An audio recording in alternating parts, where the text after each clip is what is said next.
ॐ श्री परमात्मने नमः। अथ तृतीयोऽध्यायः कर्मयोगः। अर्जुन उवाच ज्यायसि चेत् कर्मणस्ते मता बुद्धिर्जनार्दन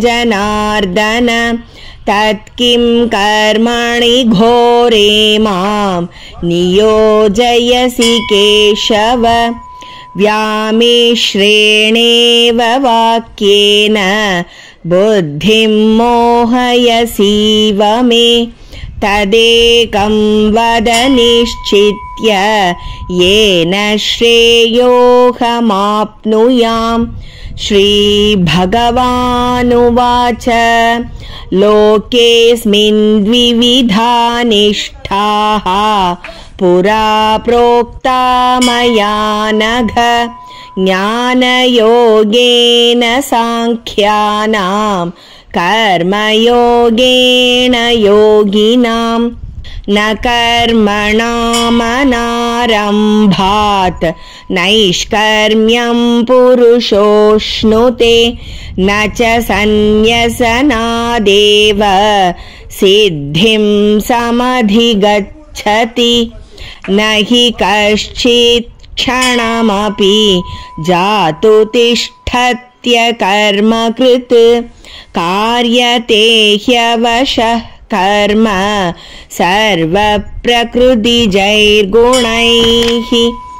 कर्मेन्द्रियाणि संयम्य य आस्ते मनसा स्मरन् इन्द्रियार्थान् विमूढात्मा मिथ्याचारः स उच्यते। यस्त्विन्द्रियाणि मनसा नियम्यारभतेऽर्जुन कर्मेन्द्रियैः कर्मयोगम् असक्तः स विशिष्यते। नियतं कुरु कर्म त्वं कर्म ज्यायो ह्यकर्मणः। शरीरयात्रापि च ते न प्रसिद्ध्येत कर्मणः।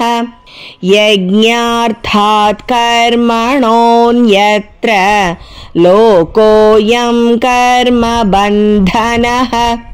तदर्थं कर्म कौन्तेय मुक्तसङ्गः समाचर।